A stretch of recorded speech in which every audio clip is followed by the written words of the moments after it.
बिस्मिल्लाहिर्रहमानिर्रहीम। अस्सलाम वालेकुम नाज़रीन, मैं रिजवान गिलज़ई, मेरे साथ सदीक जान साहब मौजूद हैं। नाज़रीन, इक़्तिदार के ऐवानों में जो इस वक्त बज़ है वो ये है कि मौजूदा हुकूमत अपने अब आखिरी अंजाम या इख्तिताम की तरफ बढ़ रही है। और ये बात इसलिए मैं कर रहा हूँ कि ख़ुद जो हुकूमती हलके हैं, जो वज़रा हैं, जो हुक्मरान जमात के लोग हैं, वो बड़े परेशान नज़र आते हैं। वो अपनी निजी महफ़िलों में भी या निजी गुफ्तगू के अंदर भी वो स्मेल कर रहे हैं। और ये बात आज से नहीं है, ये पिछले कई अरसे से ये चीज़ें सुनाई भी दे रही थी, इस पे कॉलम भी लिखे गए, इस पे और भी ज़ाहिर है कि जो बंद कमरों में जो बातें होती हैं वो होती रहीं। और हुकूमत की परेशानी जो है वो ये बताती है कि इन बातों को आहिस्ता आहिस्ता तक़वियत मिल रही है। अच्छा, इस हवाले से ज़ाहिर है बहुत सारे ज़राए बहुत बड़े बड़े दावे भी करते हैं, लेकिन इस वीडियो के अंदर सिद्दीक जान साहब से पूछेंगे कि वो कौन से ये फैक्टर्स हैं या कौन सी चीज़ें हैं जो इंडिकेट करती हैं कि वाकई वो जो थ्योरी कुछ अरसे से चल रही थी कि हुकूमत जो है वो अपने अब अंजाम के करीब है। तो वो जो फैक्टर्स हैं या वो जो इंडिकेशंस हैं वो ज़रा सिद्दीक जान साहब आपके सामने इस वीडियो में रखेंगे कि देखें, काफ़ी सारी चीज़ें हैं। वैसे हम इसमें बहुत ज़्यादा बात भी की है, मुख्तलिफ वीडियोज़ के अंदर भी बात की है। और कुछ चीज़ें पस पर्दा हो रही होती हैं। ज़ाहिर है कि जो आपको वन साइडेड इन्फॉर्मेशन होती है, उसकी अगर तस्दीक ना हो रही हो तो आप उसको उस तरह से रिपोर्ट नहीं करते। लेकिन इन सारी चीज़ों के तनाजुर में ज़रा थोड़ा सा आसान करके ये बताएं कि ये जो आपके हुकूमत में वज़ीर हैं जिन्होंने बड़ा पिछले 2-3 सालों में बहुत इन्जॉय भी किया, बहुत कुछ उन्होंने अपने आगे के लिए भी ज़्यादा इकट्ठा किया है, उनको अब परेशानी लाहक हो गई है, तो उस परेशानी की क्या वजह है? एक तो आप जब ये बात कर रहे थे कि ये जो आप सवाल कर रहे हैं ना, आजकल हर तरफ से यही सवाल पूछा जाता है, हम्म। तो मेरे जहन में एक बड़ी अजीब सी बात आ रही है। आप इसको बाद में एडिट करके निकालना चाहें तो निकाल दीजिएगा। हम्म। ये ना सराइकी इलाकों में तो बहुत ज़्यादा होता है। हम्म। ठीक है, बाकी मुझे नहीं पता हम्म। कि या चले नहीं सुनाता, ये मैं बाद में आपको सुनाऊंगा और फिर आपसे पूछूंगा कि यार ये किसी वीडियो में ये बात सुनाई जा सकती है, नहीं सुनाई जा सकती। मैं अच्छा, लेकिन वो ठीक, देखने वाले फिर कहेंगे यार नहीं ये वो ठीक माहौल है, बना के वो आपने नहीं, आखिरी वो टाइम में। उनमें से जो फ़ोन पे पूछना चाहे, जिनके पास मेरा नंबर है तो बेशक पूछ ले, लेकिन वो आप फ़ोन नहीं उठाते, ये मसला है। यार कितने मेरे मोबाइल में व्हाट्सएप पे नंबर होंगे? 52,000। 54,000 हो गए अब। अच्छा, ठीक है, अब यार इतनी गुजरते दिन में ज़्यादा 200। कॉल्स और मैसेज आते हैं, इतनी ज़्यादा हम्म। कि मैं पूरी कोशिश करता हूँ कि मैं ज़्यादा से ज़्यादा लोगों को रिस्पॉन्ड करूँ, लेकिन नहीं कर पाता। हम्म। और मेरे ख्याल है लोग इस बात को समझेंगे और मुझे दरगुजर करेंगे। देखें रिजवान साहब, सॉरी यार, फ़हीम अख्तर मलिक साहब तो नहीं नहीं, समझते। फ़हीम अख्तर मलिक साहब की तरफ से तो कोई माफ़ी नहीं है। वो गर्लफ्रेंड्स की तरह जो है ना वो मैसेज करते हैं। अब तो हमारी वो उम्र भी खैर गुजर गई है, हम्म। तो वो मैसेज करते हैं और आप आधे घंटे ना देखें तो डिलीट फॉर एवरीवन कर देते हैं। अच्छा, फिर आप 1 घंटे बाद उन्हें मैसेज करें तो कहते हैं बस मैंने बात ही नहीं करनी। अच्छा, वो मैसेज करें 2 घंटे आप ना देखें तो 2 घंटे बाद आपको ब्लॉक कर दें। ब्लॉक कर दे। ठीक है, तो वो टिपिकल गर्लफ्रेंड्स वाली जो है ना उनकी आते हैं, जिससे एक मैसेज करके सब्र नहीं होता कि बस मुझे इंतज़ार नहीं होता, मुझे फ़ौरन जवाब चाहिए। अब हमारी भी उम्र गुजर गई है, अब इतनी मसरूफियात हैं कि ना इतनी कॉल पे बात कर सकते हैं, ना मैसेज का बर वक्त जवाब दे सकते हैं। लेकिन रिजवान साहब, आप और मैं आज एक डिस्कस कर रहे थे एक बात, जब हम कहीं जा रहे थे, कि वो कौन से फैक्टर्स हैं जिनसे ये वाज़ेह तौर पर नज़र आ रहा है कि ये सिस्टम तो किसी सूरत नहीं चल रहा था, नहीं चल रहा, लेकिन अब कुछ होगा। क्यों? जब ये निज़ाम आया, रिजीम चेंज हुई और रिजीम चेंज के बाद इस्टेब्लिशमेंट की नई क़यादत आई, तो सबसे पहला जो एक दावा किया गया वो ये था कि 100 अरब डॉलर रुपए, 100 अरब डॉलर फॉरेन डायरेक्ट इन्वेस्टमेंट आ रही है। 100 अरब डॉलर पहला दावा। वो जेंट्री बीच वगैरह जो आए थे। नहीं, अच्छा, उसके उससे भी अलावा पहले। अच्छा, वो तो ट्रम्प, SIFC के क्याम के वो मौके मैं पे। बताता हूँ, वो तो उसकी फूफो का बेटा है ना ट्रम्प की। हाँ। ठीक है, और फुप्पो भी वो जो सबसे लाडली उनकी फुप्पो है हम्म। ट्रम्प की। हम्म। ठीक है ना, जिसने बचपन में बड़ा हाँ। खिलाया हुआ है ट्रम्प को अपनी गोद में। हम्म। तो वो क्योंकि उसकी सबसे लाडली फुप्पी का बेटा है, हम्म। तो इसलिए वो तो कंफर्म था कि वो इन्वेस्टमेंट हो रही है। मैंने तो किसी को बताया कि हमारे एक दोस्त, अब उस दोस्त का नाम नहीं ले सकते, उधर अंदर बैठे हुए हैं, जिन्होंने बताया था कि मार्गर रोड पे वो बन रहा है, ट्रम्प टावर बन रहा है, और मैंने किसी को कहा कि यार उसके सामने कोई सीडीए से खोखा अप्रूव करवा लें। ठीक है भाई, ट्रम्प टावर होगा, लोग चाय पीने आएंगे, ट्रम्प टावर के सामने आपका खोखा सिगरेट, हो चाय। और अच्छा सा उसको आपने हाँ। देसी टाइप वो सेट किया हो, तो लोग बैठ के पिए। ट्रम्प टावर के सामने खोखा ढाबा, अच्छा, क्योंकि उधर कंस्ट्रक्शन दूसरी साइड पे हो नहीं सकती। तो पहला दावा क्या था कि 100 अरब डॉलर की फॉरेन डायरेक्ट इन्वेस्टमेंट है। दूसरा ये हुआ कि उस 100 अरब डॉलर के अलावा SIFC का ये कहा गया था कि 5 साल में 60 अरब डॉलर इन्वेस्टमेंट लाएगी SIFC। ठीक है, कंपनीज जो पाकिस्तान में इन्वेस्ट करना चाहते हैं वो सारा 160 अरब डॉलर की इन्वेस्टमेंट का ये पहले 2 दावे थे। तो सूरत हाल ये है कि मैं अजफर एहसन साहब को सुन रहा था और कुछ लोगों को, कमरान खान साहब के प्रोग्राम में एयरवे पे सुन रहा था कि 2 अरब डॉलर की जो सालाना इन्वेस्टमेंट थी, फॉरेन डायरेक्ट इन्वेस्टमेंट, वो 1.25 अरब डॉलर पे आ गई है। जी, 34% उसमें कमी आई है। वो आरिफ हबीब के दादुशुमार भी उनके भी आदाद, ठीक है। ना 100 अरब डॉलर आया, ना 60 अरब डॉलर आया जो उसके अलावा आना था, क्योंकि 100 अरब डॉलर तो हमने कहा डायरेक्ट मुल्क इन्वेस्ट करेंगे ना। सऊदी अरब 50 अरब डॉलर इन्वेस्ट करेगा, UAE करेगा, कतर करेगा, चाइना करेगा, ये सारे। और 60 अरब डॉलर वो है जो हम कंपनीज को अट्रैक्ट करके और बिजनेस कम्युनिटी को अट्रैक्ट करके लाएंगे, रिफाइनरीज लगेंगी। तो पहला वादा 160 अरब dollar total foreign direct investment. दूसरा ये था कि हमारी जो एक्सपोर्ट्स हैं वो हैं 30 अरब डॉलर के राउंड अबाउट, इसको हम लेके जाएंगे 60 अरब डॉलर, डबल कर देंगे। वो 4 साल पहले की उससे सतह से भी नीचे आ गई है, मुसलसल नीचे आ रही है। मतलब एक्सपोर्ट्स और FDI जो फॉरेन डायरेक्ट इन्वेस्टमेंट है मुसलसल नीचे आ रही है, दोनों चीजें। तीसरा हमने दावा ये किया था कि हम बलूचिस्तान के अंदर जो प्रोजेक्ट्स हैं उसमें इतनी बड़ी बड़ी कंपनीज को हम पाकिस्तान में ला रहे हैं कि हम इसी से पाकिस्तान का कर्जा उतार देंगे, रेकोडेक जैसे मंसूबे। और इसमें कोई शक नहीं है कि बलूचिस्तान के अंदर अल्लाह ताला ने हमें वो वसाइल दिए हुए हैं कि वो पाकिस्तान के कर्जा उतार सकते हैं, बशर्ते कि सबसे ज्यादा फायदा बलूचिस्तान को पहुंचाएं, वहां के लोग उसके बेनिफिशियरी हों, जो बात अचकज़ई साहब कहते हैं। तो तीसरा वो भी होता हुआ नजर नहीं आ रहा, वो बलूचिस्तान के हालात। फिर चौथा ये हुआ कि पाकिस्तान को मई की जंग में कामयाबी मिली। एक उन्होंने रेमिटेंसेस बढ़ाने के लिए कुछ 40 लाख बंदा पाकिस्तान से बाहर जाने पे मजबूर कर दिया, उसकी वजह से रेमिटेंसेस ऊपर चली गई, वो इन्होंने पूरी कर ली। वो एक चीज हुई है। हाँ। अच्छा, चौथा क्या कि जब ये हुआ क्या कहते हैं 10 मई मार का हक, तो उसके बाद हमने कहा कि अब तो क्योंकि हमने अपनी कुव्वत मनवा दी है, तो हम दुनिया के आधे मुल्कों के साथ डिफेंस पैक्ट करेंगे, दुनिया के आधे मुल्क हमारे साथ डिफेंस पैक्ट करेंगे और उसके जरिए पैसा आएगा। जाहिर है हमारे हम अपनी चीजें बाहर एक्सपोर्ट। और सबसे पहला डिफेंस पैक्ट हमारा सऊदी अरब के साथ हुआ। डिफेंस प्रोडक्शन सऊदी अरब ने अब तक उस डिफेंस पैक्ट के बाद 3 अरब डॉलर दिया और कर्जा दिया, इन्वेस्टमेंट नहीं हुई। चौथा ये था। पांचवा हुआ जब अभी हमने सालिसी करवाई इनकी, जी तीसरी जंग अजीम रुकवाई। उसके बाद हमने कहा कि अब तो पूरी दुनिया, वो किसी वजीर ने बकायदा बयान दिया कि पूरी दुनिया पता नहीं शहबाज शरीफ को कॉल करना चाहती है, उनके पास टाइम ही नहीं है कॉल सुनने का।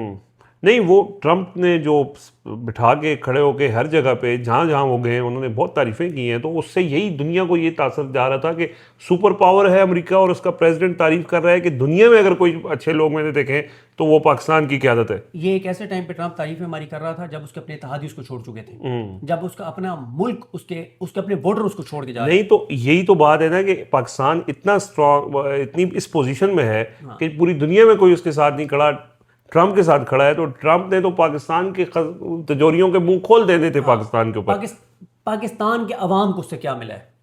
पाकिस्तान के अवाम को क्या मिला? पाकिस्तान की क़यादत का, ट्रम्प की सपोर्ट या ये सारी चीजें करने का मकसद तो यही था कि हमें कुछ मिले। हाँ, बिल्कुल और वो मिलना ऑब्वियस है ना। हाँ। लेकिन वो कहीं क्यों नहीं मिला?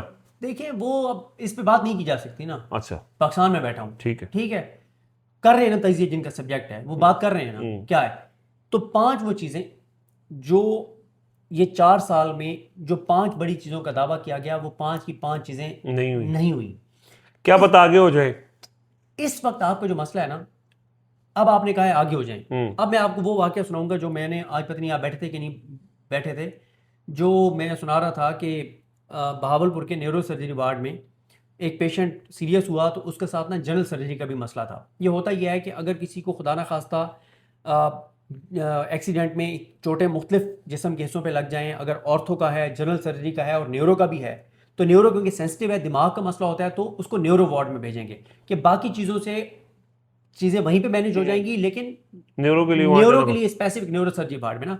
तो डॉक्टर यासीन साहब का वार्ड वो मशहूर है। आप तो वैसे कोई और हैं उधर, समेजा साहब हैं वो HOD, तो या डॉक्टर यासीन साहब HOD थे, तो वहाँ डॉक्टर फ़िरोज़ नवाज़ बड़े मारूफ वहाँ पे वो हैं, अब तो बड़े सीनियर हो गए। तो डॉक्टर फ़िरोज़ साहब ने कॉल लिख के भेजी जनरल सर्जरी वार्ड में, तो वहाँ से ना एक doctor Afzal Randhawa call attend करने आए। अब वो आए तो पेशेंट बहुत सीरियस था और पेशेंट बिल्कुल निकल रहा था हाथ से, तो उन्होंने CPR शुरू कर दिया। CPR जो जी जी, उनको प्रेशर देते हैं। वो सांस बहाल करने के लिए। अच्छा, अब सराइकियों का मसला यह है कि हमारा कोई मरीज चला जाए ना, तो एक मरीज के साथ 50 एक बंदा तो होता है। 40-50 हम्म, बंदे तो होते ही होते हैं, ठीक है। तो अब ना वो वो CPR कर रहे हैं और 15 से 20 सराइकी जो है ना वो इर्द गिर्द खड़े हुए हैं। अब वो CPR करते करते डॉक्टर अफजल रंधावा ऊपर देख के कहते हैं, इजराइल आया खड़ा है, इजराइल आया खड़ा है, थई खड़ा है इजराइल। वो पुछदा पिया है कि खून आंदा है या मैं दी जान कढ़ा या मैं दी रूह कब्ज करा, कि इजराइल पूछ रहा है कि ब्लड आ रहा है या मैं इसकी रूह ब्लड ना आया तो इसकी जान निकल जाएगी। ठीक है, वो फिर भागे, क्योंकि सराइकी अटेंडेंट्स को वैसे घर भेजने का, मरीज के पास से दूर करने का तरीका भी यही है कि अगर 10 बंदे खड़े हैं तो डॉक्टर कह दे कि जी ब्लड चाहिए, बस फिर सारे लग तो 8 बंदे तो फिर निकल जाएंगे वहां से। तो इस वक्त वही सिचुएशन है कि इकोनॉमी की रूह, इजराइल आया खड़ा है, इकोनॉमी की रूह निकलने का बिल्कुल टाइम एंड टाइम है। या आप इस इकोनॉमी में ब्लड इंजेक्ट करेंगे, इसको खून की बोतलें लगाएंगे, या इसकी जान निकल जाएगी। वो वैसे लेवी शेवी के लिए लोगों का खून निकाल के बोतलें वक्ती तौर पे लगाई जा रही हैं उसको। वो बिल्कुल। अब आप देखें रिजवान साहब, कुछ फैक्ट्स एंड फिगर्स बहुत जरूरी हैं समझना, जो असद उमर साहब ने, आमिर मतीन साहब और रबे साहबा के प्रोग्राम में 92 न्यूज़ पे उन्होंने बताई। 1200 अरब रुपया आपने डिफेंस बजट के लिए तरक्याती बजट में से दे दिया, और 1600 अरब रुपया ऐसा है जो सूबे जो टैक्स इकट्ठा करेंगे उसमें से वो बैंकों में रखेंगे 1600 अरब। जी जी। पिछले साल की निस्बत इस साल आपका 2800 अरब खर्च नहीं होगा। 2800 अरब जब खर्च नहीं होगा पिछले साल की निस्बत, तो कितनी बेरोजगारी बढ़ेगी। 3.5 लाख रुपए जब आप जारी करते हैं तो उससे एक जॉब क्रिएट होती है। 2800 अरब को आप तकसीम कर लें 3.5 लाख के ऊपर, कि कितनी जॉब्स, और सर्कुलेशन ऑफ मनी रुक जाएगी ना, मतलब वो डंप हो जाएगा पैसा। 2800 अरब। एक्सपोर्ट्स आपकी गिर रही हैं, इंपोर्ट्स आपकी बढ़ रही हैं, ऑयल प्राइसेस आपकी जहां पहुंच गई हैं ना, और आप ट्रांसपोर्टेशन अफोर्ड कर सकते हैं, जो बिजली की कीमतें हैं ना उस पर घर चल सकता है, ना दुकान चल सकती है, ना मार्केट चल सकती है, ना ज़राअत हो सकती है। जो आपके इस वक्त एनर्जी प्राइसेस हैं, इंडस्ट्री फैक्ट्रियां मिलें नहीं चल सकती, आपकी जो टैक्सेस हैं, जो आपकी गैस की, और आगे वो आप लोग 3+ में भी खबर दे चुके हैं कि सर्दियों में जो हजारों लाखों गैस के ऊपर चलने वाले गीजर हैं वो बंद हो रहे हैं, उसकी बड़ी सख्ती के साथ बंद करने की प्लान बंद हो जाएंगे आने वाली सर्दियों में। ये हम बता रहे हैं अपने नाज़रीन को, फैसला हो गया है कि गैस के ऊपर जिस घर में गैस का गीजर है वो उतरवाया जाएगा जबरदस्ती, बिजली पे चले जाए। और बिजली पे जब आपने जाना है तो अभी से वो लोग तैयारियां कर रहे हैं जिन्होंने बेचने बिजली के गीजर, बिजली के, अगर किसी ने कोई बिजनेस शुरू करना है, वैसे करने वाले शुरू कर चुके होंगे, जो जिन्होंने करने हैं वो कर चुके हैं, वो कर चुके हैं। बिजली के गीजर, उसकी वजूहत ये है कि एक तो गैस कुछ हमने जरूरी है, फैक्ट्रियों को देनी है, और वो बहुत जरूरी है, ठीक है, वो बहुत जरूरी है, बस इतना ही कहूँगा। जी जी जी। तो गीजर बंद होंगे गैस वाले, वो लोग खुद पता करा लेंगे कि इन फैक्ट्रियों में बिजली वाले लगेंगे। बिजली भी हमारी, बिजली क्योंकि वो कैपेसिटी पेमेंट्स और ये सारी बिजली बहुत है, सोलर में लोग चले गए तो वो बिजली बेचनी भी है। तो सर बात यह है कि आपका 2800 अरब कम खर्च होना है, आपके एक्सपोर्ट्स गिर रही हैं, फॉरेन डायरेक्ट इन्वेस्टमेंट आपकी गिर रही है, इंपोर्ट्स आपकी बढ़ रही हैं, पेट्रोल डीजल कीमतें बढ़ रही हैं, बिजली कीमतें बढ़ रही हैं, आपका अनसर्टेनिटी बढ़ रही है, बेरोजगारी बढ़ रही है, फैक्ट्रियां मिलें। हुमा, पूरा नाम उनका मुझे याद नहीं, हुमा फ़खर या पता नहीं क्या नाम था, सरबत वलीम साहिबा के प्रोग्राम में उन्होंने बताया कि 2 साल में 300 टेक्सटाइल फैक्ट्रीज बंद हुई हैं, ठीक है।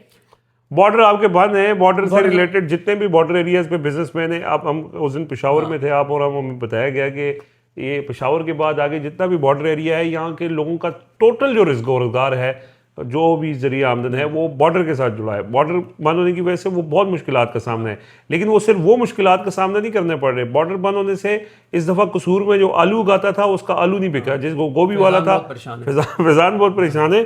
फिर फ्रूट्स आपके जितनी भी सारी चीज़ें हुई हैं, ये एक बड़ा फैक्टर है। फिर इसके अलावा भी और जो है लोग दहशतगर्दी से जिस तरह लोग मर रहे आपके मुल्क का मुझे कोई एक शोबा, कोई एक सेक्टर बता दें जो परफॉर्म कर रहा हो, जिसके जो परफॉर्म कर रहा हो और जो 9 अप्रैल 2022 से आगे गया हो। एक कोई इदारा, स्टॉक एक्सचेंज की बात नहीं करनी, क्योंकि वो एक गोरख धंधा है, जो करते हैं उनको पता है।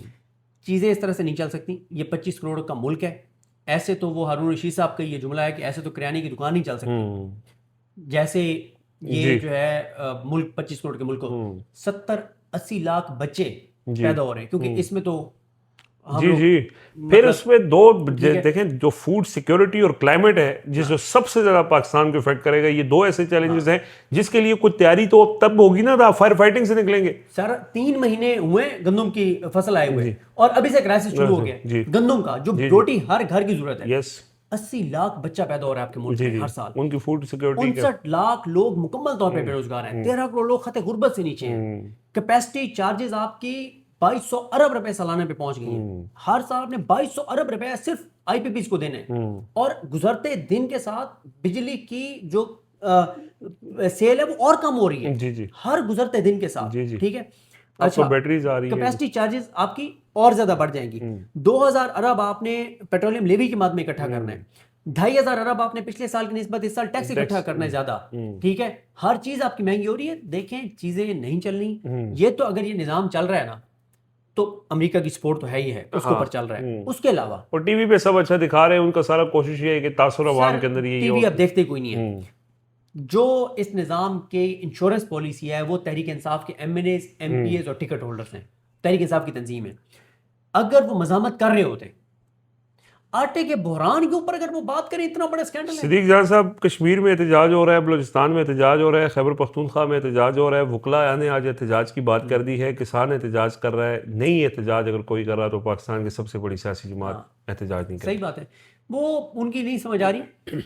इस हुकूमत को अगर पीटीआई एक्टिव होकर मजामत करके धक्का देगी तो जल्दी गिर जाएगा। नहीं भी वो इसको धक्का देंगे तो ये अपने बोझ से गिरनी है, ये अपने बोझ से गिरने। रोज इसके ऊपर बोझ बढ़ रहा है, और बोझ सिर्फ इकोनॉमी का नहीं है, इंसानी जानों का बोझ सबसे भारी होता है। बिल्कुल ऐसे ही है, सबसे भारी होता है। बिल्कुल जी। और तो इस हुकूमत ने घर जाने जाने जो 4-5 मेन चीजें जो वादा की गई थी उनमें से कोई भी पूरी नहीं हुई। तो बस करीब है इंशाल्लाह। बिल्कुल, जब से पिछले 4 साल से ये हुकूमत, या पिछले 3 साल से ज़्यादा जब ये इलेक्शन के बाद बनी है, एक दिन भी इस हुकूमत को मैसर नहीं आया, सिवाय 1-2 मौके के ऊपर जिनका सिद्दीक खान साहब ने जिक्र किया। और एक भी टारगेट उन्होंने अपना जो रखा था वो अचीव नहीं कर सके। वेदर वो तीसरा बजट, चौथा बजट अब वो पेश करने जा रहे हैं, हर बजट में वो अपने टारगेट से नीचे रहे। और उसके अलावा जो 5 बड़ी चीज़ें, बड़े टारगेट्स उन्होंने सेट किए थे, उसमें भी उनको नाकामी हुई है। तो ये अब वही बात है कि कंबल छोटा हो तो जब आप सर पे लेते हैं तो पाँव नंगे होते हैं, पाँव पे लेते हैं तो सर नंगा होता है। इसी फायर फाइटिंग के करते करते अब सूरत हाल जो है इस नहज पे पहुंच चुकी है कि अब शायद मज़ीद फायर फाइटिंग भी अब मुमकिन नहीं रही है। लेट्स सी कि कैसे चीज़ें टर्न अराउंड होती हैं। अपना फीडबैक ज़रूर दीजिएगा। मैं इजाज़त